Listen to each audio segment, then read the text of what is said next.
quick advocacy update. I just wanted to share some of the things you might have heard about from us and what the outcome has been.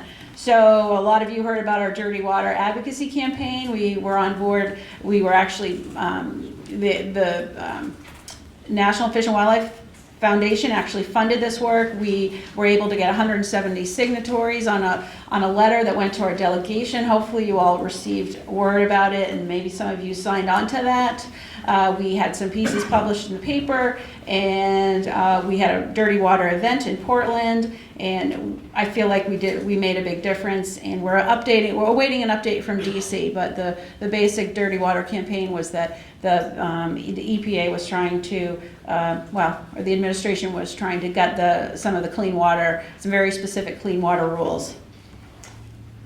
We were, as we said, very excited about the change in administration, because we have an administration that's really prioritizing air and water quality in public lands. So this is my favorite picture of our new governor, and I used it because just to signify that this is something she's really interested in, and we've seen that support. We've seen direct benefits from that support. And she also has, one of the great things about this administration is the experts that we see in the field who are the commissioners of our agency. So up there is Judy Camuso, who's our new Inland Fisheries and Wildlife Commissioner, just a breath of fresh air and a real expert in the field, and that's true across all of our agencies, so that's very exciting. We have to celebrate our win. My kids did this, I hope it'll work. Oh, the audio's not out, but there's a little cheer going on here. So multiple people have already mentioned this, but we did have a success with LD 959, funding us for $75,000 a year for Lake Smart. We have a long list of Lake Smart goals for the coming years, and Maggie mentioned some of them earlier. A huge thank you to Denny Keschel from Belgrade Lakes, who was the main sponsor. Kathy Breen in the Appropriations Committee, we got a lot of support from there, and we had, of course, a lot of you who spoke up and came to the hearing. We had 86 people testify at the hearing. That was a really powerful message to the committee. So we had the Septic Bill, LD 216. It expands the requirement for a septic inspection in the shoreline zone. That passed, and the governor was very nice to sign it on Earth Day and make a little bit of a public event about it, so that was nice for me. Shoreline zoning rules, LD 562 passed, increases fines for shoreline zone violations, and the really big deal I think for us is the pictures, pre and post permit pictures for projects that are in the shoreline zone. A lot of these bills we've been advocating for quite a long time, and it's nice to see all of these coming to fruition. LD 235 was a bill that increases the fee for the lake and river protection sticker. That is going to be gradually increased over the next year. 5 years more so for non-residents than residents, but very exciting that the needs for invasive species management far outweigh the income that's coming in from the state. The Sustenance fishing bill, that was just I think Friday, has signed into law. And it really helps with water quality, making sure that water quality is protective enough to allow for sustenance fishing on certain water bodies, which is really beneficial to all of us and really important to the tribes. And then LD 1679, which is our Climate Council bill, that was just recently signed too. We have we've established some greenhouse gas emissions reductions goals, and requiring some updates to our state climate action plan, and then really exciting, creating the Maine Climate Change Council, which is a huge, I think it's 40 to 50, maybe even 50 people who will be assigned to the committee and to the council, and we'll do some really exciting things. So again, a huge thank you to everyone who made all these things happen. Lots of you responded to our calls. I'm going to be talking more about advocacy this afternoon, but we do have a legislative alert that you can sign up for at Maine Lakes Society. We have an advocacy alert you can sign up for, and we just want to thank all of our legislator friends. If you see any of these people in your day-to-day pass by them this summer, be sure to send them a big thank you, and thanks to all of our colleagues in conservation. As a one person, one and Peter, so 1.5 person advocacy shop, and Maggie, But a very small advocacy shop. I think we've done a lot, but we really rely on a lot of partners. So thank you for that. Listening to my quick update. Thanks for everything you do. I'm going to just pass it on for Maggie. We're going to cut into your lunch by hopefully not more than 5 minutes.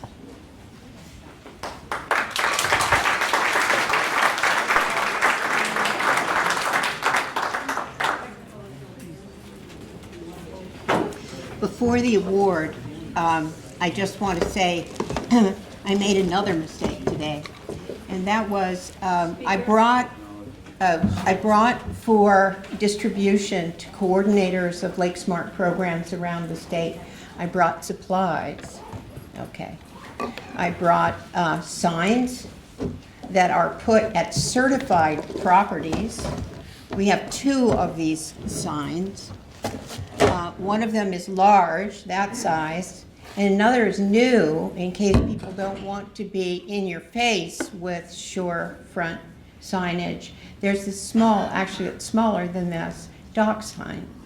And I brought them to distribute to the coordinators who have earned them by running the program, but guess what? I left the table, and some people have picked them up because they're attractive. But I'll tell you what, this couldn't go on anybody's property that hadn't been inspected and interviewed and discussed with and given BMPs and then certified by the Maine Lakes Society. So if you might have picked one up from the Lake Smart table, please give it back. And the same thing is true for the large Lake Smart signs. Other items I'm not so concerned about. Because they don't signify, but these do. And if they went up on a property that wasn't Lake Smart, it wouldn't be a good signal, would it, to the public? So, well, the people who make this program run are the volunteers. The Maine Lakes Society can provide materials and instruction, but the people who really make it work are the volunteers and the Lake Association. And when it was first created by DEP, they established a goal, came from Doug Mackenzie Moore, saying that if you get 15% of a population to do something, you begin to reach a tipping point.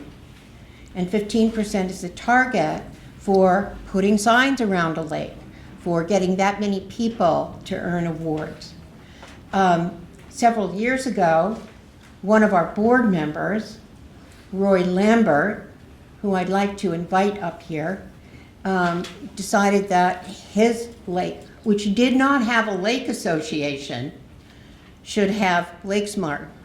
And he got a few people together and they got trained and he started the program. And what was that, 4 years later? 3. 3.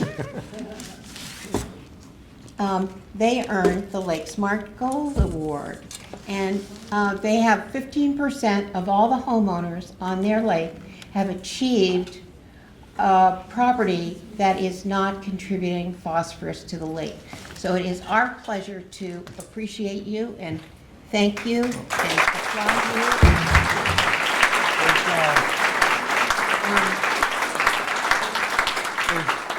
Kelly, are you in the room, or come on up? Kelly is part of that team, and my wife Mary, if she's in the room, I'm not sure she is. She should come up too. She's part of the team, but we had a 6-person team. Yeah, we had a 6-person team, and we've got 3 people representing us here today, and I wanted to make sure that they got the credit for it too. There's more to the story, and that is that Roy has involved 6 other lakes in the program, and last week 2 were trained, Keoka and Moose, and his independent dedication to this program is really quite astonishing. And we would like you to be able to wear this hat. It's a Lake Smart Gold hat for you. Thank you. Why don't you take that? Okay, and then, well, make sure there's one for your team, all your team. There's one for you, and I have one for Colin at LEA as well. Wonderful. So, we Okay. are I'll very take this proud too. of you. And, you know, it's no, if you thought this was attractive and you took it, I'm very happy, but please do give it. And that's all. Enjoy your lunch.